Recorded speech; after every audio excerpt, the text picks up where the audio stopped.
Breaking news చూస్తున్నాం. ఇటు కడప పటేల్ రోడ్లో దారుణం చోటు చేసుకుంది. కాబోయే భర్త వేధింపులు తట్టుకోలేక ఒక యువతి బలవన్మరణానికి పాల్పడింది. తట్టుకోలేకే ఆ ప్రాణాలను తీసుకున్నది ఆ యువతి. ప్రొద్దుటూరుకు చెందిన టెకీ షాజహాన్తో యువతికి నిశ్చితార్థం జరిగింది. ఎంగేజ్మెంట్ నుంచి ఇద్దరి మధ్య ఫోన్ కాల్స్ అలాగే చాటింగ్ జరుగుతూ ఉండేది. ఎంగేజ్మెంట్ అయినప్పటి నుంచి యువతికి వేధింపులు మొదలయ్యాయి. నాకు గర్ల్ ఫ్రెండ్స్ ఉన్నారు, నువ్వంటే ఇష్టం లేదని, నిన్ను చూస్తే నాకు ఫీలింగ్స్ రావట్లేదంటూ ఆ యువతితో షాజహాన్ చాటింగ్ చేసేవాడు. మొదట్లో జోక్ చేస్తున్నాడంటూ పట్టించుకోలేదు ఆ యువతి. కానీ పదే పదే అనడంతో మనస్తాపానికి గురై ఆ యువతి మృతి చెందింది.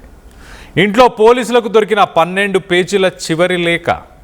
ప్రస్తుతానికి పోలీసులు కేసు నమోదు చేసుకొని దర్యాప్తు చేస్తున్నారు. ఇటు షాజహాన్ అలాగే ఆ మహిళకి సంబంధించిన ఫొటోస్ని మనం చూడొచ్చు. ఇటు ఎంతో హ్యాపీగా ఎంగేజ్మెంట్లో హ్యాపీగా ఉన్నట్టు కనిపిస్తుంది. ఎంతో అందంగా కూడా ఉంది ఆ అమ్మాయి. మరి షాజహాన్ తనని ఎందుకు అంతగా వేధించాడు, ఏ విషయం గురించి?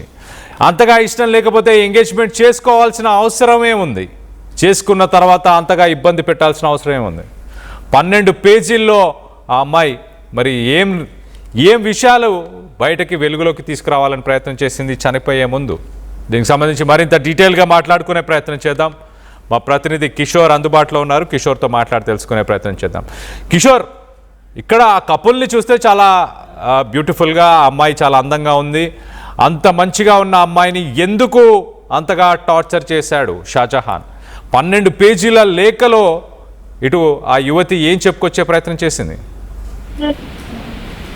కళ్యాణ్, కాబోయే భర్త వేధింపులు తాళలేక ఓ యువతి ఆత్మహత్య చేసుకున్నటువంటి ఘటన కడప నగరంలోని పటేల్ రోడ్లో చేసుకొస్తుంది. నాకు గర్ల్ ఫ్రెండ్స్ ఉన్నారు, నువ్వంటే ఇష్టం లేదంటూ కూడా ఒక రకంగా వేధింపులకు గురి చేయడంతో తీవ్ర మనస్తాపానికి లోనైనటువంటి రెహనా తన ఇంట్లో ఉన్నటువంటి ఫ్యాన్ గురేసుకుని ఆత్మహత్య చేసింది. అయితే ఇటీవల ఏదైతే ఫిబ్రవరి 15వ తేదీన రెహానాకు అదేవిధంగా పొద్దుటూరుకు చెందినటువంటి ఏదైతే ఐటీ ఉద్యోగి అయినటువంటి షాజహాన్ కు నిశ్చితార్థం జరిగింది. నిశ్చితార్థం జరిగినప్పటి నుంచి కూడా వీరి మధ్య తరచుగా ఫోన్ సంభాషణలు జరుగుతుండేవి. అంటే తరచుగా జరుగుతున్నటువంటి నేపథ్యంలో ఒక్కసారిగా ఏదైతే తనకు గర్ల్ ఫ్రెండ్స్ ఉన్నారు, నువ్వంటే ఇష్టం లేదు, దీన్ని చూస్తుంటే నాకు ఫీలింగ్స్ కలగట్లేదు అన్నటువంటి భావన అటు తరచుగా మాట్లాడుతున్నటువంటి. అంటే మొదట్లో మాట్లాడినప్పుడు తనను ఆట పట్టించేందుకు ఈ విధంగా చేస్తున్నాడని భావించినటువంటి ఆ యువతి ఆ తర్వాత పదే పదే ఈ విషయాన్ని చెప్పడంతో ఒక్కసారిగా మనస్తాపం చెందింది. మనస్తాపం చెందినటువంటి రెహనా తను ఆత్మహత్య చేస్తున్నటువంటి పరిస్థితి. అయితే ఇటీవల కాలంలో తను ఎంఎస్సీ పూర్తి చేసుకుంది. ఎంఎస్సీ పట్టాను కూడా అంటే ఒక రకంగా గవర్నర్ చేతుల మీదుగా కూడా పట్టా అందుకున్నటువంటి పరిస్థితి. అలాంటి పరిస్థితుల నేపథ్యంలో ఒక్కసారిగా తన కూతురు ఆత్మహత్య చేసుకోవడం కూడా అటు తల్లిదండ్రులు కూడా తీవ్ర వేదనకు గురవుతున్న పరిస్థితి. మరోవైపు ఏదైతే తను ఆత్మహత్య చేసుకున్నటువంటి ఇంట్లో దాదాపు 12 పేజీల సూసైడ్ నోటు కూడా పోలీసులు ఇప్పటికే స్వాధీనం చేస్తున్నట్టు తెలుస్తుంది. అయితే ఆ సూసైడ్ నోట్ లో ఏముంది, అసలు ఆ సూసైడ్ నోట్ లో ఎలాంటి సమాచారం ఉంది, అదే విధంగా ఏమేమి అందులో ఉన్నాయన్నటువంటి విషయం పైన కూడా అటు పోలీసులు ఆరాధిస్తున్నారు. మరోవైపు ఇప్పటికే కేసు నమోదు చేస్తున్నటువంటి పోలీసులు ఆ సూసైడ్ నోట్ లో ఏమేమి విషయాలు ఉన్నాయన్నటువంటి విషయం పైన కూడా అటు లోతుగా దర్యాప్తు కొనసాగిస్తున్నారు. ఏది ఏమన్నప్పుడు కూడా రకంగా ఇష్టం లేనప్పుడు తొలుత ఏదైతే నిశ్చితార్థం సందర్భంగానే తనకు ఆ యూత్తో ఇష్టం లేదు, పెళ్లి చేసుకోవడానికి అంగీకరించకుండా నిశ్చితార్థం జరిగిందేది కాదు. కానీ తను నిశ్చితార్థం చేసుకున్న తర్వాత తన వ్యవహార శైలి అటు వింత ప్రవర్తన ఆ యువతిని ఒక రకంగా బలి తీసుకుందనే చెప్పాలి. ఈ నేపథ్యంలో ఈ విషయం పైన కూడా అటు పోలీసులు పూర్తి స్థాయిలో ఆరాధిస్తున్నారు. ఏం జరిగింది, వీరి మధ్య జరిగినటువంటి సంభాషణలు ఏమేమి జరిగాయి అన్నటువంటి వాటిపైన కూడా ఆరాధిస్తున్నారు. అదేవిధంగా వారి మధ్య జరిగినటువంటి చాటింగ్ సంభాషణ ఏదైతే ఉందో దాన్ని కూడా వెలికి తీసి ఆ తర్వాత దీనిపైన ఒక తీవ్రంగా అటు ఏదైతే చర్యలు తీసుకున్నటువంటి అవకాశాలు స్పష్టంగా కల్పిస్తున్నాయి కదా. అయితే కిషోర్, ఇటు ఆ మహిళకు సంబంధించిన తల్లిదండ్రులు కానీ కుటుంబ సభ్యులు కానీ వాళ్ళు ఏం చెప్పుకొస్తున్నారు? ఇప్పటికే ఏదైతే రెహనా మొదటి నుంచి కూడా చదువులో చాలా బాగా చదువుకునేది, మంచి ప్రావీణ్యాలు, అంటే ఉత్తీర్ణత, అంటే తను ఎక్కడ ఏది పెట్టుకున్నా కూడా అంటే ఒక రకంగా కృషి పట్టుదలతో దేన్నైనా సాధించగలేదు. కాబట్టి ఒక రకంగా ధైర్యంతో ఉండేది. అంటే ధైర్యంగా ఉండేటువంటి నా బిడ్డ ఒక్క రకంగా తను వేధింపులు ఏదైతే తరచుగా ఈ విధంగా వేధించడం వల్ల నా కూతురు ఆత్మహత్య చేస్తుంది. అయితే ఈ విషయంలో షాజహాన్ది తప్పు ఉంది కాబట్టి ఖచ్చితంగా షాజహాన్ కఠినంగా శిక్షించాలి. ఎందుకంటే నిశ్చితార్థం అయిన తర్వాత, ఏదైతే నిశ్చితార్థానికి ముందు తన కూతురుతో ఇష్టం లేదన్నటువంటి విషయాన్ని చెప్పింటే ఈ నిశ్చితార్థం కూడా చేసుకునే వాళ్ళం కాదు అని నిశ్చితార్థం చేసుకున్న తర్వాత ఫోన్ లో వీళ్ళిద్దరు మాట్లాడుకుంటున్నటువంటి నేపథ్యంలో అటు చాటింగ్ లో కూడా ఇంటే ఇష్టం లేదన్నటువంటి విషయం, అదేవిధంగా ఫీలింగ్స్ రావడం లేదు అంటే ఒక రకంగా ఏదైనా సాధారణ మహిళలు ఎవరైనా కొంత మనస్తాపం చెప్తారు. ఎక్కడైనా సరే మహిళలు ఎవరైనా సరే కొంత వాళ్ళు తీవ్ర వేదనకు గురయ్యేటువంటి పరిస్థితి కనిపిస్తుంది. కాబట్టి నా బిడ్డ వేదనకు గురై ఈ విధంగా ఆత్మహత్య చేస్తుంది కాబట్టి దీనికి కారణం అంతా కూడా షాజహాన్ కాబట్టి షాజహాన్ పై చర్యలు తీసుకోవాలంటూ కూడా అటు పోలీసులను డిమాండ్ చేసినటువంటి పరిస్థితి. అయితే ఈ విషయం పైన ఇప్పటికే పోలీసులు కూడా అటు ఏదైతే చాటింగ్ వ్యవహారాలు కావచ్చు, అదేవిధంగా లభించినటువంటి సూసైడ్ నోట్ను ఆధారంగా చేసుకొని షాజహాన్ ని కూడా 1-2 రోజుల్లో అరెస్ట్ చేసే అవకాశాలు కూడా స్పష్టంగా కనిపిస్తున్నాయి.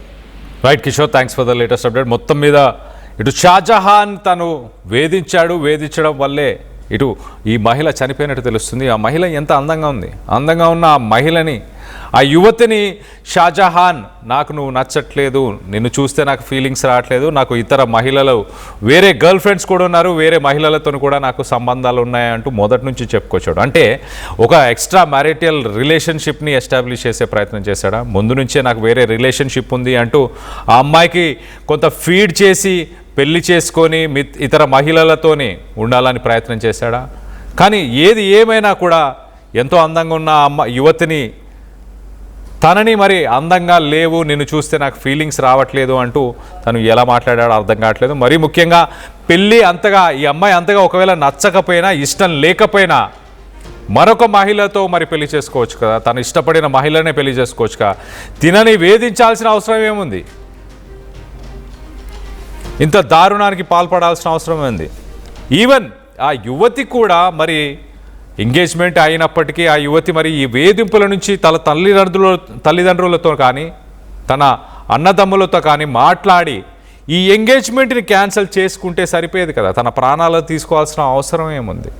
మొత్తానికైతే ఏదో ఇతర కారణాలు కూడా ఖచ్చితంగా ఉండే అంటే ఆ అమ్మాయి కూడా ఒక 12 పేజీల లెటర్ని కూడా రాయడం జరిగింది. ఆ 12 పేజీల్లో మరి ఏం వివరాలని ఉంచిందో, ఆ 12 పేజీల వివరాల్లో మరి పోలీసులు ఇన్వెస్టిగేషన్ చేసిన తర్వాతనే షాజహాన్ అలాగే యువతి మధ్య జరిగిన కాల్ కాన్వర్జేషన్స్ కానీ అలాగే ఆ చాట్లో ఆ నిజాలని బయటికి రావాల్సింది ఉంది. కఠినంగా షాజహాన్ని శిక్షించాలి, తమ కూతురు ఇలా చేసుకోవడానికి షాజహానే అన్ని రకాలుగా కారణం అంటూ ఇటు తల్లిదండ్రులు కూడా చెప్పుకొస్తున్నారు. ఒక విషాద సంఘటన అని చెప్పొచ్చు. ప్రొద్దుటూరుకి సంబంధించిన ఒక సాఫ్ట్వేర్ ఇంజనీర్ షాజహాన్ యువతితో నిశ్చితార్థం చేసుకొని ఆ నిశ్చితార్థం తర్వాత ఎంగేజ్మెంట్ నుంచి ఇద్దరి మధ్య ఫోన్ కాల్స్ అలాగే చాటింగ్, ఎంగేజ్మెంట్ అయినప్పటి నుంచి మరి ఆ యువతిని వేధించడం, నాకు గర్ల్ ఫ్రెండ్స్ ఉన్నారు అంటూ చాలాసార్లు పదే చెప్పుకుంటూ వచ్చాడు. మొదట ఆట పట్టిస్తున్నాడని అనుకుంది, కానీ నిజంగానే తనకి వేరే యువతులతో మరి సంబంధాలు ఉన్నాయా? పదే తనని హింసించడంతో ఇటు యువతి బలవన్మరణానికి పాల్పడింది. ఇంట్లో పోలీసులకు 12 పేజీల తన చివరి లేఖ లభించింది. ఆ 12 పేజీలని ప్రస్తుతానికి పోలీసులు దర్యాప్తు చేస్తున్నారు, కేసు నమోదు చేసుకొని షాజహాన్కి సంబంధించి ఇలాంటి వ్యక్తులను ఏం చేయాలి అన్నదానిపై మీ అభిప్రాయాలు ఏంటనేది కింద కామెంట్ రూపంలో తెలియపరచండి.